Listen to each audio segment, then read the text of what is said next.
Germain, explain exactly what is your position and what is the purpose, how does it function? Yeah, so my position is, so I'm tasked to get feedback from impacted Black and brown communities impacted by Stop, Question, and Frisk, general sense. I like to say that I am the voice for community, right? So I don't take my own ideologies and put into this process. I go into communities, I give them public education, which I'm big on, around what level 1, 2, and 3 encounters are, which is Dubois, Terry stops, things like that. Then after I do that, I then give them a chance to be able to tell their stories to me anonymously. It's first and foremost because I'm all about protecting community. I don't want anybody, giving their stories and thinking I'm exploiting them. So everything is anonymous. And I take exactly what they say, word for word. If they say I was stopped on 42nd and Queens Boulevard by 2 officers in an unmarked car, they had an all blue uniform that had NYPD police on the back, which is identifying as an NST officer to me. They threw me up against the wall and said, "Get your hands behind your fucking back." I am writing those exact words, "Get your hands behind your fucking back," when I report it to the courts, right? So I am not taking anything away from what they tell me. Whatever they tell me is what I write to the courts. If somebody say, "Hey, I was riding down on 42nd and I was walking on 42nd Queens Boulevard, 2 cops pulled me over," and they was polite and they told me, "Have a nice day," I'm writing that in the report. Whether good or bad, I'm writing in a report, right? Whatever it is. So that is my process on how I view things, and that comes from the judge on this case saying that she wants anecdotal stories. She doesn't want the data because that's what the monitor's there for. Reading stop reports, viewing body worn cameras, they're doing all the data stuff. She wants anecdotal stories, and this monitorship has been going on for 10 years, going on 11. It'll be 11 years. In actually a month, August 12th will make 11 years. It's been going on for 11 years, and a lot of people don't even know it's a federal monitor viewing NYPD Stop, Question, and Frisk practices. So what I find interesting You're the right person for that position, by the way. I appreciate that. I appreciate that.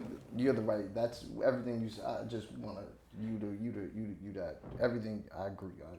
Thank you. You're the right man for that. Thank you. Yeah. So what is your experience in, so like, you ever heard of the concept like Eskimos have like 10 words for ice? No, you ever heard that concept? No, I never heard of it. So basically, because they deal with ice so much, it's not just snow and ice. It's like all these different levels, because maybe this is ice for making a building. Maybe this is ice for making a sleigh. Like, they have all these different words for ice. Yeah. And that colors their experience. That colors the way that they can articulate what they're doing or not doing. We don't have that many words for ice. Motherfucker, it's ice. Like, black ice. I mean, there's we got a couple words.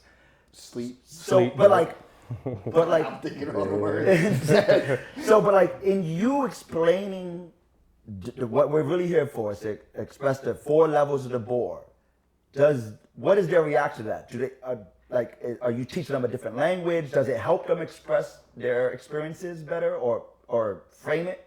Absolutely. I think, me personally, I'm big on public education. This is one thing, I'll take a step back just for a quick second. This is one thing that I prided myself on at the Legal Aid Society.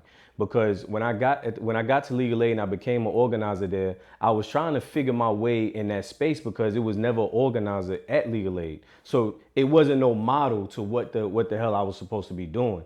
So when I got in there and I started learning about all these laws being passed, bills being passed that was affecting our communities, I'm like, who is telling community this? So I started creating ways to make workshops out of it. When the marijuana laws passed, I created a workshop on your rights with the new marijuana law, and created a workshop on how to get into the business, right? Teaching them both sides of it. So in this case, I'm like, I can't go to community and ask them, "Hey, tell me your experiences with Stop, Question, and Frisk."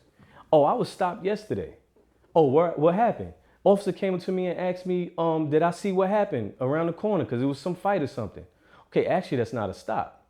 So now I have to educate community members on what the different levels are. That is a level 1. That's not a stop. So in order for community to give me proper feedback, I have to educate them on what a level 1 is, what a level 2 is, what a level 3 is, so that when I'm reporting their stories to the courts, I can articulate, well, this was at level 2, this should have happened, officer did this wrong, officer did this right, X, Y, and Z. So I feel like, I think it's a... Sorry, I think I look at that actually a little bit differently. Right, technically, legally speaking, you're correct. Level 1 is not a stop. It's inquiry. It's asking questions. Yep. How are you doing? But like I think like when you take like the text away and add all of the details to it, whenever a police officer says anything to somebody, minding their own business, they feel the need that they have to stop and engage. That's absolutely right? correct. And so then like even those innocuous type of like, you know, hey, did you, that becomes, especially in New York City where the police are so domineering and so aggressive and there's so many of them, even those type of mild interactions, like police game is consent, right? It's getting you to consent to doing what they want to do, right? There's no real consent here because the power dynamic is in play. And so like I think like all of these police interactions are, it's not just to see how you're doing. It's not to be, I've never felt a police officer a part of my community, a peer.